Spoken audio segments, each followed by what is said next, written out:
Equality's Call, The Story of Voting Rights in America. Written by Deborah Diesen, illustrated by Magdalena Mora.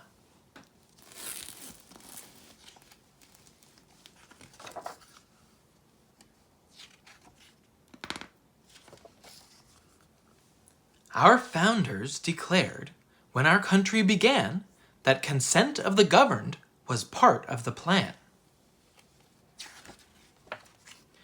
Through voting, elections, and representation, the voice of the people would strengthen our nation. In fact, though, for years, this great founding ideal was extended to some, and for others, not real. But we heard in the distance equality's call. A right isn't right till it's granted to all. The states set the rules about who got to vote, and your gender, your race, and your wealth were of note. White men with property went to the polls, but the rest of the people were left off the rolls. The dream of democracy wasn't yet true. There were changes to make. There was work still to do. But we heard growing clearer equality's call. A right isn't right till it's granted to all. The rules about wealth were the first thing to go. As more were enfranchised, their voices could grow. And a small group of voices was raising the fact that enslavement was wrong, an unspeakable act. Good people stood up for the truth that they knew.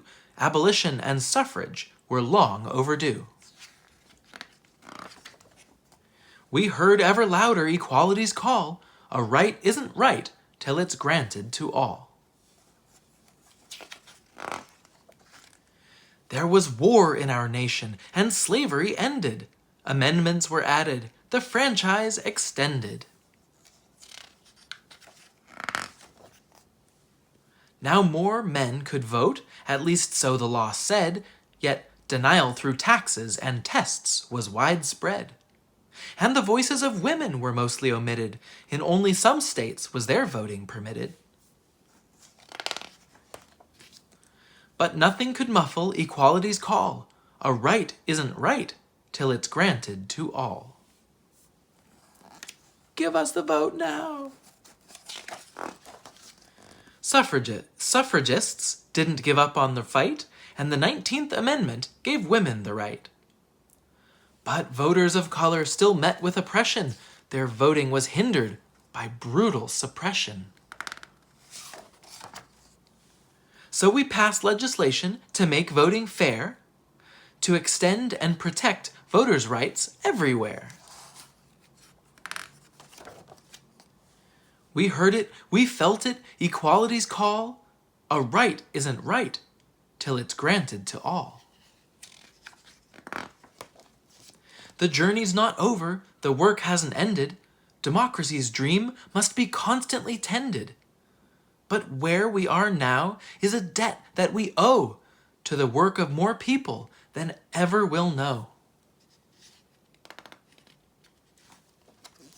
And each time we vote, we acknowledge that past. We honor our rights to ensure they will last. For to vote is to answer equality's call. And each time we vote with them all.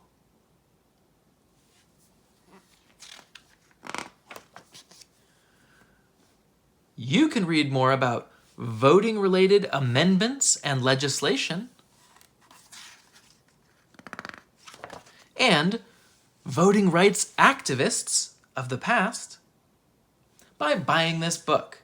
You can find a link to buy it in the video description. How will you answer equality's call? And they've dedicated this book for Mason and Isaac from DD. The author is grateful for the invaluable input and assistance of historian Marcia Barrett. Any mistakes are my own. To Lorraine and both Juans, M.M.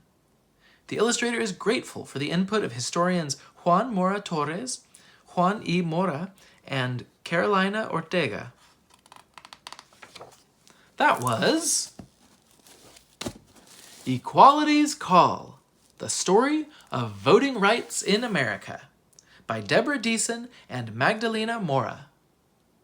And this is EDU Kidspace. Subscribe for more stories, books, and lessons, and hit that little bell subscribe button to be notified when I put out new books. If there's something in particular you'd like to learn about, leave us a message in the comments, and if there's something in particular you'd like to... That's what I just said. Or you can send a message on the channel. Thanks for listening.